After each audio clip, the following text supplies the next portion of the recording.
ചിക്കു ചിക്കു ചിക്കു ചിക്കു ചിന്തയിരിക്കത് ചിപ്പിയിരിക്കത് തുറന്ന് പാറു നേരമില്ലടി റാസാത്തി ചിന്തയിരിക്കത് ചിപ്പിയിരിക്കത് തുറന്ന് പാറു നേരമില്ല. സഹകരിക്കാമെന്ന് പറയുമ്പോഴും അമിത്ഷാ ലോക്സഭയിൽ പോലീസ് നടപടികളിൽ പ്രസ്താവന നടത്തണമെന്ന നിലപാടിൽ പ്രതിപക്ഷം ഉറച്ചു നിൽക്കുകയാണ്. എങ്ങനെയൊക്കെ ആയിരിക്കും ലോക്സഭ എന്നത് പ്രധാനപ്പെട്ട ഒരു കാര്യമാണ്. സുപ്രീം കോടതിയിൽ പോലീസ് നടപടിക്കെതിരായ ബില്ലുകളുണ്ട്.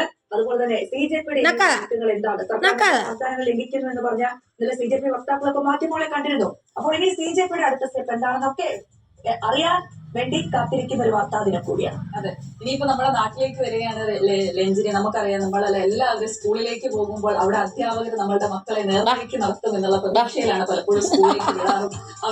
വിളിക്കാനായിട്ട് നോക്കിയിരിക്കുന്നവണൊക്കെ വെറുതെ ഞാനോട്ടൊക്കെ പിടുത്തവാ. തന്നെ ഈ ലഹരിക്കൊക്കെ പിന്നിൽ നിൽക്കുന്ന കാഴ്ചയാണ് നമ്മൾ ഈ കഴിഞ്ഞ ദിവസമൊക്കെ കണ്ടത്. എന്തായാലും കോഴിക്കോട് നിന്ന് വന്ന ആ വാർത്തയിൽ ഇന്ന് അധ്യാപകരുടെ രണ്ടുപേരുടെയും മക്കളിലേക്ക് മാസങ്ങൾ കൊണ്ട് ലക്ഷങ്ങൾ ഇപ്പൊ പുറത്തു വരിക. എന്തൊക്കെയായിരുന്നു അവരുടെ, ഏത് രീതിയിലായിരുന്നു ബിസിനസ്? ഇത്രയും സ്ഥലം കിടന്നാലും എന്റെ കാലിന്റെ ഒട്ടി വന്നേ കിടക്കത്തുള്ളൂ. അതെന്ത് സ്വഭാവമാണ്? മറ്റൊരു വഴിയിൽ കൂടി സഞ്ചരിക്കുന്നത്, മാതൃകയാവേണ്ടവർ എങ്ങനെ മാതൃകയാവരുത് എന്ന് കൂടി പറഞ്ഞു നൽകുകയാണ്. അപ്പോൾ ഒരുപാട് വാർത്തകളിലേക്ക് നമുക്ക് എത്തേണ്ടതുണ്ട്. തുടങ്ങാമല്ലേ? വിളിക്കാൻ അങ്ങനെ നോക്കിയിരിക്കും. ഞാനിങ്ങനെ ഒന്ന് വിളിക്കാൻ എന്തോ കാര്യാന്ന് ഓർത്തെ.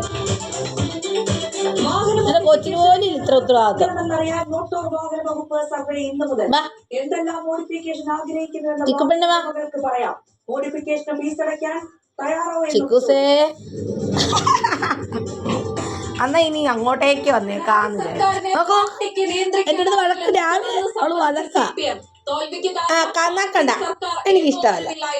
നേതാക്കൾക്ക് അഹങ്കാരം, അഴിമതിയും ഒരു വിഭാഗം ആഡംബരത്തിന്റെ പിടിയിൽ. നോക്ക് എന്റെ കാലേ കയറി ഇങ്ങനെ അങ്ങ് കിടക്കാണ്. സീറ്റ് മാറ്റം തിരിച്ചടിയായ തെരഞ്ഞെടുപ്പ് മാറ് സാധനമേ വിട്.